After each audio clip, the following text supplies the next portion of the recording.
How's it going, everybody? This is Ray with the Houston Film Fanatics, and we are here at the Hobby Center where they have brought to town another amazing show. This time around, it is the Tony Award-winning story, Fun Home. And this musical is based on a true story.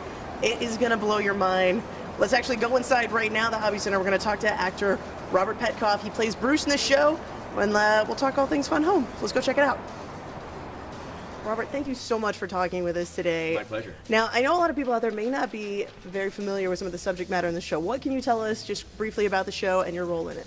Well, Fun Home is essentially the true story of Alison Bechdel, the cartoonist, and she, in our story, she's looking back at her life and particularly her complicated relationship with her father. But at its heart, it's a story about family. It's really a very moving show. Now, that is true, though. There's not a whole lot of Broadway shows that I think can claim based on a true story.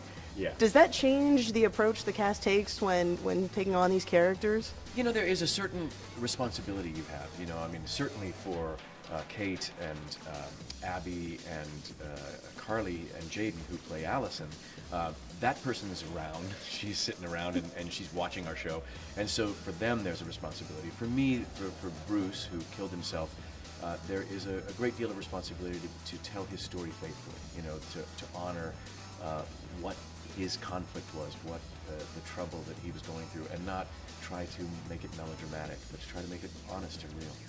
Yeah, I mean, your character is definitely by far the most complex character in this whole show. And I mean, you kind of have this Jekyll and Hyde relationship that we see, like, you know, just with your family in the show and things like that. So, I mean, how hard is it to switch gears? Because one second you're like super nice, amazing, like 1950s dad, and then we switch gears and it's like, who is this guy? Yeah, it's tough. I mean, it's very real. I mean, I think people like that do switch back and forth, but because we have the added dimension of time shifting throughout it, the play, I have to remember when I walk into another scene, I'm not, what just happened that was so emotional happened, you know, 20 years before or 20 years later. So I have to really make a lot of sharp turns. It was tough in rehearsals to let that go. The director was constantly going, Robert, that didn't just happen. That happened, you know, 15 years ago. So let it go. I'm like, okay, yeah. Now, one of the things that is unusual, this show doesn't have an intermission. Right. So, you know, a lot of people don't expect that because, you know, you see enough of these, you're like, oh, I know, I got some time in the middle there. Why is there no intermission for this show?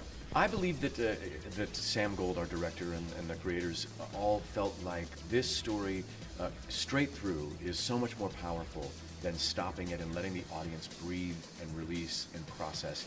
That the way the story is built, it just gets further and further and deeper into this story, so that by the end there's this emotional sweep that you would get that you don't get if you stop it in the middle.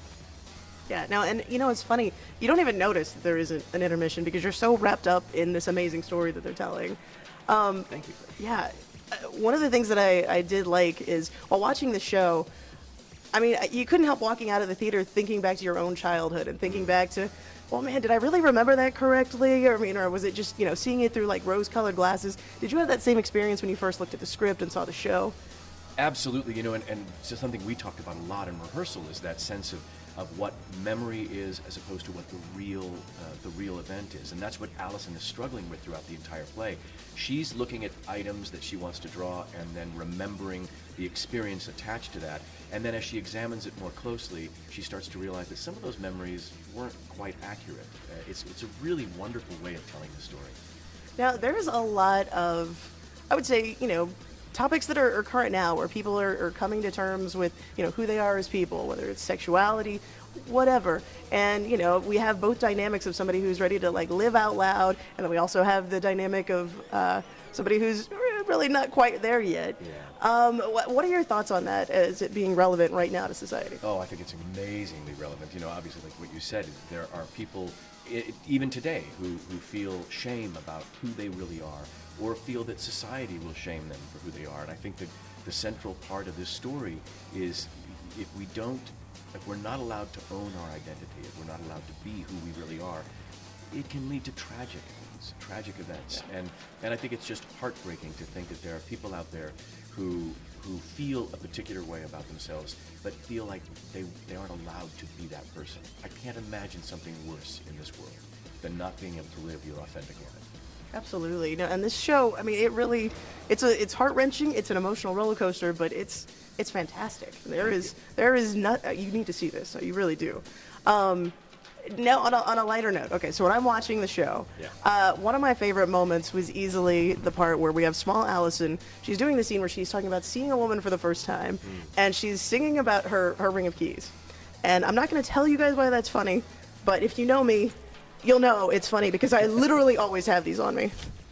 Always. I'm sorry. So do you personally have a favorite moment during the show? Oh gosh, I have quite a few. I mean, I think the song that the mother sings, Susan Moniz, who plays Helen, called Days, that when I first saw the show, I connected to that one particularly because I saw my mother in that moment, the woman who has given up any potential desires for what she wants selfishly out of life so that she can give to her family and be that person. And at the end of it all, looks back and says, what have I got for all that I've given away, especially in this marriage? But women like my mother who never got a chance to express themselves creatively because they were giving everything to their family. But, I love Ring of Keys. I love the moments of defiance of small Allison, the little moments where we knock heads. I love a child who has the courage to stand up to a father like this and still express herself. There's tons of moments like that. Last question.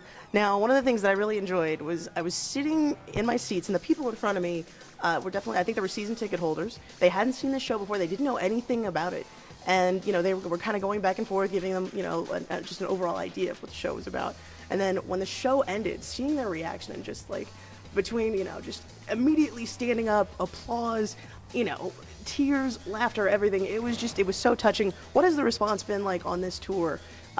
Getting to see some of the fan reactions. It's been quite a bit like that. I think we've had so many people who have come to the show thinking, I'm not going to connect with this story. This is not my story. I have nothing to do with this. And by the end are so emotionally changed and moved. Because at heart, it is a human story. It is a family story, and people will connect to that part of it no matter what happens. I think the most amazing story I can tell is in Las Vegas, in the front row, in the beginning of the show. There's a man and a woman that obviously are thinking, this is not for me, and really probably want to leave. If there was an intermission, they probably wouldn't have come back. And by the end of the show, both just in tears and standing on their feet applauding. And I thought, this is what this story is. It tells an honest, genuine, human story that anyone can connect to.